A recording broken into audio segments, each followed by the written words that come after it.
성전에 올라가는 노래 120편부터 134편 중에 유일하게 솔로몬의 시로 되어져 있어요. 솔로몬의 시. 그죠?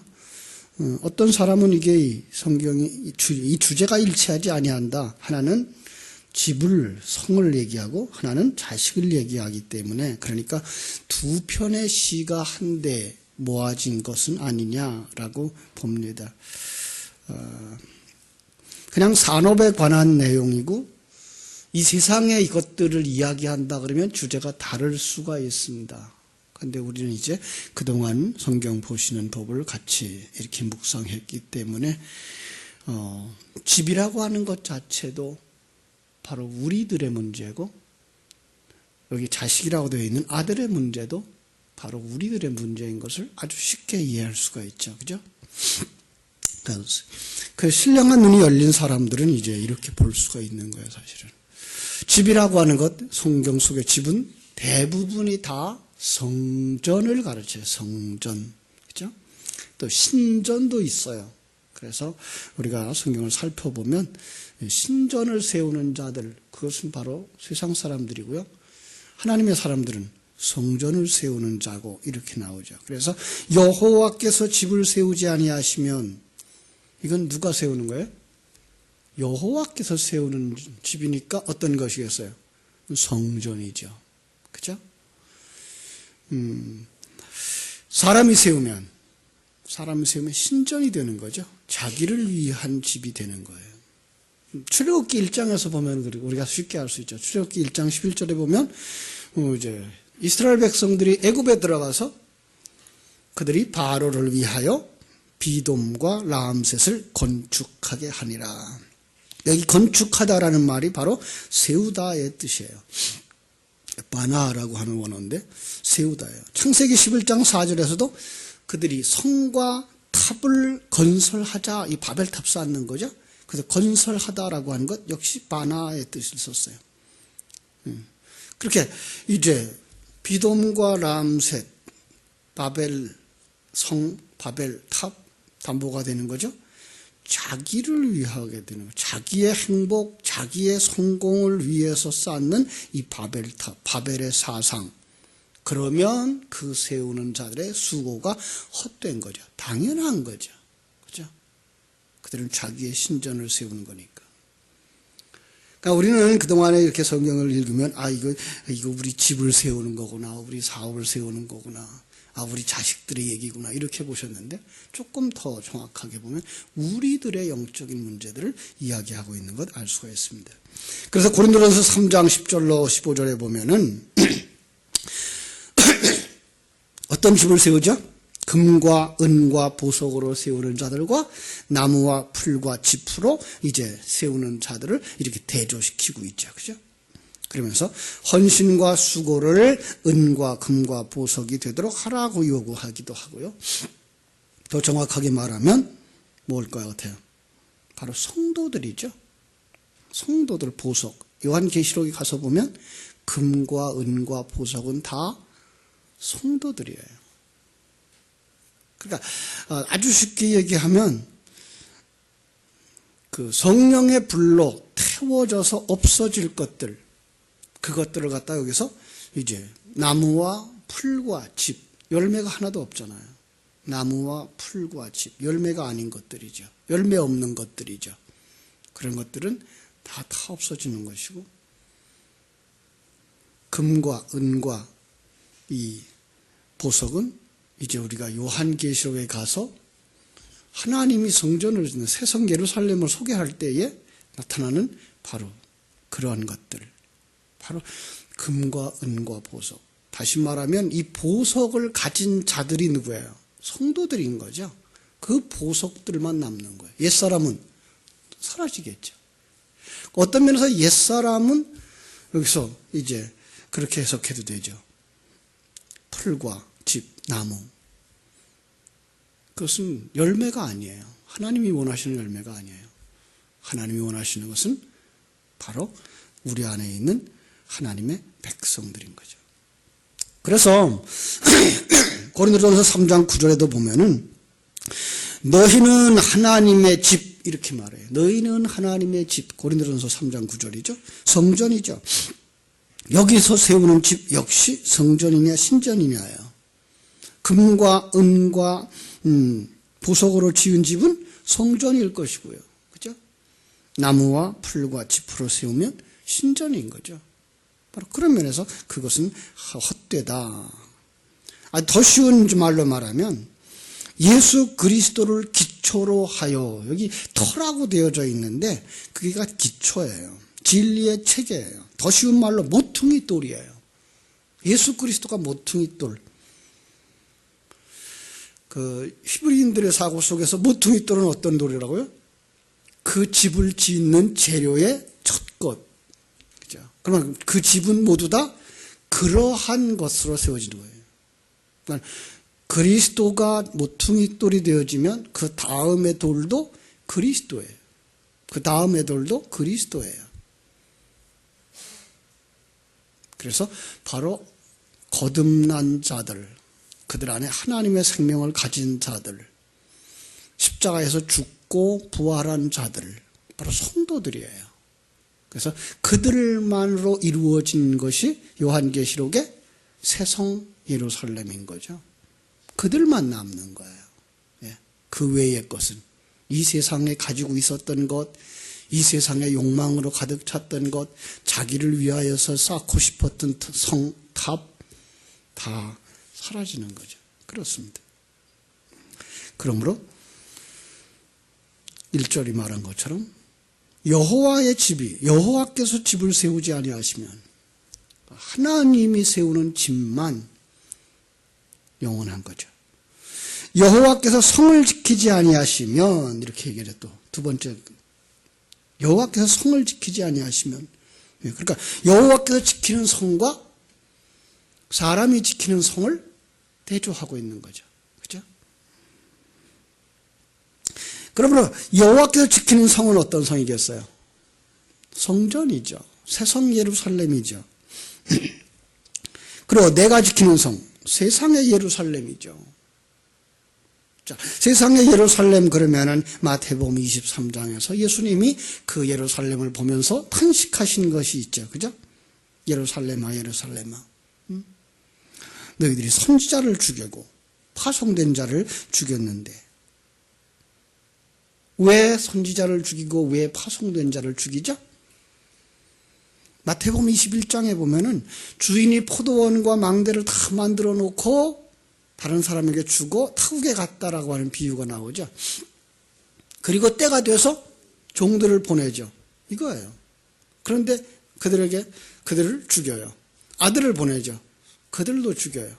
그러면 어떻게 한다고요? 주인이 어떻게 하겠어요?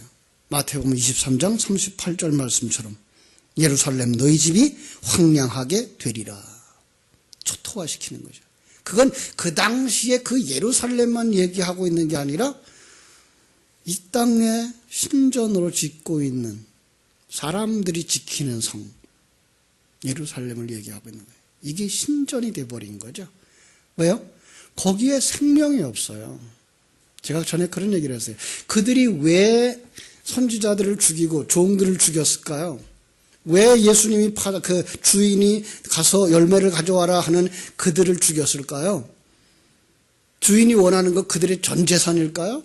아니 그들은 그 요만큼도 주기가 아까워서 죽였을까요? 아니요. 그들은 열매를 맺지 못했어요. 내놓을 게 없죠. 바로 그 부분이에요. 그러나 그 율법의 성으로 보여지고 이 세상의 성으로 보여지고 자기 중심의 성으로 보여지는 이 성 예루살렘은 생명이 없는 것이고요. 그건 마지막에 그렇게 멸망되어질 수밖에 없는 거예요. 그러나 새성 예루살렘은 어떻게 되죠? 새성 예루살렘은요. 하나님이 지키시죠. 요한계시록 21장에 가서 보시면은요. 한번 볼까요? 요한계시록 21장 15절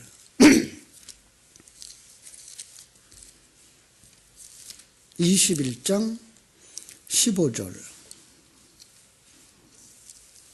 15절부터 18절까지 봅니다. 내게 말하는 자가 그 성과 그 문들과 성곽을 측량하려고 금갈대를 가졌더라. 그 성은 네모가 반듯하여 길이와 너비가 같은지라 그 갈대 자로 그 성을 측량하니 12,000 스타디온이요 길이와 너비와 높이가 같더라. 이렇게 나오죠. 그러니까 성경 속에 자로 측량하는 이야기가 나오죠. 성경 속에 자로 측량하는 이야기는 그것을 헐어버릴 것이든지 그것을 지키고 보호할 것이든지의 상징으로 나와요. 예, 얼마만큼은 지키려고 그래서 자로 재는 거예요. 여기는 아마 지키는 것이죠. 왜? 새성 예루살렘이니까. 이 그림을 여러분 자세하게 보고 싶으면 이제 에스겔서 40장부터 43장까지 쭉 보실 수 있어요. 그러니까 이거가 뭐예요? 여호와께서 지키는 성. 그게 곧 누구예요? 성도들이에요. 고린도전서 3장 16절 그렇게 말하잖아요. 너희가 하나님의 성령이 거하시는 성전인 것을 알지 못하느냐. 하나님이 지키는 성은 하나님의 백성들 속 세 사람이죠. 그죠? 그렇습니다. 그래서 하나님이 지키시고 보호하시지만 자기를 위하여 쌓는 성, 그건 뭐 한다고요? 네, 헐어버리는 거죠. 그러면서 옛사람을 벗어버리고 새사람을 입는다는 그 이야기도 결국은 뭐예요? 우리 옛사람을 헐어버리고 새사람을 재건축하는 그 헐어버림이 얼마나 힘든지를 성경은 계속해서 얘기하고 있는 거예요. 왜 헐어버리기가 힘들다고요? 옛 성품이라고 하는 것, 옛 사상이라고 하는 것 세상적이고요. 사단적이고요. 그게 우리가 타락하면서부터 지금까지 살아온 모든 것들이 거기에 다 지배하고 있기 때문에 그것을 떠나서 하나님의 관점을 가지고 자기의 주권을 내려놓고 하나님의 사람으로 하나님 옳습니다. 이렇게 사는 것도 하나님의 뜻이군요. 이렇게 사는 것도 하나님이 허락하신 거군요를 깨달아 알고 고백하는 그 자리까지 가는 건 그렇게 쉽지가 않아요. 그래서 하나님의 말씀이 우리 속에 들어와서 말씀의 검이죠. 그 옛사람과 싸우는 거죠. 그런데 우리에게 있는 진리는 지금 너무 작은 거죠. 그죠? 하나님의 능력입니다만은 이 시간과 공간적 사고 속에서의 생각할 때 그건 너무나 작아. 마치 제가 늘 예로 드는 것처럼 한국에서 외국어 공부하기가 어려운 것처럼. 왜? 한두 마디 배워놨는데 하루 24시간 우리에게 들리는 것, 말하는 건 다 한국말이기 때문에. 하나님의 진리의 말씀을 듣고 묵상하는 시간이 작으면 작을수록 세상에 많은 것들이 우리를 지배하고 누르기 때문에 우리는 영적인 사람으로 못 가는 거죠. 그리고 더군다나 우리의 성품이 누굴 좋아해요? 옛 것을 더 좋아해요. 그래서 내가 잘 되고 내가 형통하고 내가 건강하고 이것들에만 관심이 있는 거예요. 이 세상이 기껏 해봐야 100년이고 하나님의 나라가 영원하며 이것들은 100년 동안에 가지고 있다가 기껏 해봐야 다 가지고 있다 그래도 이 땅덩어리를 다 가지고 있다 그러고 내 거라 그래도 100년밖에 가지고 있지 못하는데 여기에다가 우리가 목숨을 걸고 있다면 우리는 어리석은 자죠. 그래서 거기서부터 벗어나 하나님께로 가는 게 이게 영적인 전쟁이에요. 24시간 영적인 전쟁인데 우리는 그걸 느끼지 못하고 살아간다고요. 이게 큰 문제예요. 마귀는 계속해서 세상의 사상으로 다가와서 눌러요. 우리를 끌어가려고 유혹하죠. 하나님의 말씀을 가지고 하나님의 뜻이 이루어진다고 하는 사실과 지금 나를 도우시고 계시다는 사실을 그 전능하신 능력, 독생자를 십자가에서 죽이시기까지 우리를 사랑하신 그 사랑을 가지고 우리를 지금 이끌어가고 있다는 그 사실을 잃어버리는 이게가 우리를 영적인 사람, 하나님의 사람으로 살지 못하게 만드는 것들이거든요. 자, 그러나 그들은 어떻게 됩니까? 그들은 파수꾼에 깨어있음이 헛되고 일찍이 일어나고 이제 본문으로 돌아왔어요. 시편 127편 너희가 일찍 일어나고 늦게 누우며 수고의 떡을 먹음이 헛되도다. 그죠? 헛된 거예요. 기껏 해봐야 100년이에요. 우리는요 영원한 세계를 살 사람들이에요. 그래서 우리는 그 영원한 나라에서 정말 아버지가 좋아서 그분들 아버지와 같이 하고 신랑이 좋아서 예수가 좋아서 예수와 같이 하는 그 삶이 없이는 영원한 세계를 살 수가 없어요. 그리고 그런 사람들을 갖다가 영생에 이르지 못한 자라고 말하고 있어요. 그러니까 우리가 이 세상에서 하나님의 시간을 허락하신 동안 우리가 알아야 되는 것은 우리 아버지가 어떤 분이신지 아는 것이고 아버지의 능력과 아버지의 일하심이 무엇인지 아는 것이고 내 신랑 예수 그리스도가 나를 위해서 어떻게 지금 일하고 계시는가 그걸 아는 거예요. 그것이 필요한 거예요. 이 새벽에도 나와서 우리가 그것을 더 알길 원해야지 내 문제 하나 해결하고 무엇 하나 더 가지기를 위해서 부르짖는 기도보다 그게 더 중요한 거예요. 그래서 주님이 뭐라 그랬어요? 너희는 먼저 그의 나라와 그의 의를 구하라. 이렇게 말씀하신 거예요. 그게 얼마나 중요한 건지를 안다면. 자, 계속합니다. 이제 반전이 일어나죠. 그러나, 그죠? 그러므로, 이렇게 돼 있죠. 그러므로 여호와께서, 그죠? 그러므로 여호와께서 그의 사랑하는 자에게는 잠을 주시는도다. 이상해요. 그죠? 왜 잠을 주신다 그랬을까요? 성경 속의 잠은 또 뭘 상징해요? 성도의 죽음이에요. 성도의 죽음. 성도의 죽음이라고 하는 건 뭐예요? 옛사람을 벗어버림이에요. 이게가 자기의 부인이에요. 예. 그리고 완전히 자기를 부인하고 새 사람으로 들어가는 그 상태를 세상적 각도에서 이걸 잔다 이렇게 표현을 한 거예요. 우리는 자면 어디서 깨어나겠어요? 천국에서 깨어나는 거죠. 이 세상에서 잠들면 우리는 천국에서 깨어나는 거예요. 왜 잔다고 말했을까요? 우리는 이미 죽었던 자리에서 살아난 자들, 거듭난 자들, 하나님의 생명을 가진 자들의 하나님의 생명은 영원히 죽지를 않아요. 그래서 죽는다는 말을 안 쓰는 거예요. 그래서 잔다라고 말하는 거예요. 그죠? 그래서 우리는 에베소 2장 1절에서 죽었던 너희를 살리셨는데 또 죽는다고 말하면 하나님의 능력은 영원하지 못한 것처럼 보이잖아요. 그러니까 성경은 그들을 향하여서 죽는다라고 말하지 아니하고 잔다라고 말을 하는 거죠. 그죠? 자, 그 또 다른 묘사가 이제 3절부터 나오는 거예요. 그러면 우리는 이제 이 세상에서 뭘 하면 사는 사람 중에 하나예요? 매일매일의 삶이 여호와의 집을 세우는 자든지 자기 집을 세우는 자든지, 그죠? 여호와가 지켜주는 성이든지 내가 지키는 성을 가지고 있든지. 그런데 이게가 두 개가 뭐예요? 하나로 되어 있는 거예요. 내 속에 새 사람은 하나님이 지키시는 자고, 그죠? 옛사람은 벗어버려야 되는.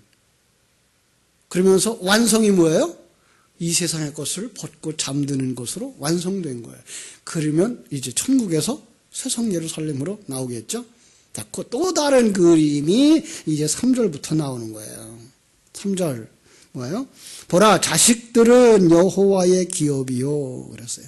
자식들은 사실은 여호와의 기업, 태의 열매, 이것이 상이다. 그죠? 여기 태 열매는 아들이죠. 태 열매. 이것이 여호와의 집이고 이것이 여호와의 성이고 이것이 잠자기까지 완성된 아들들인 거예요. 여호와의 기업이 뭐라고요? 아들들이에요. 그러니까 여기 자식이라는 말 속에는 이게가 여자가 들어가 있는 부분이 아닌 아들들이에요. 사실은 아들들. 왜 자꾸만 이렇게 아들과 딸을 구분한다고요? 여자를 무시해서가 아니고 딸들은 그 씨를 가지지 못한 자, 여자 이렇게 보고 있기 때문에 그냥 아들이라는 말을 쓰는 거예요. 아들은 뭐예요? 생명을 가진 자, 씨를 가진 자, 그 진리를 가진 자, 그들이에요.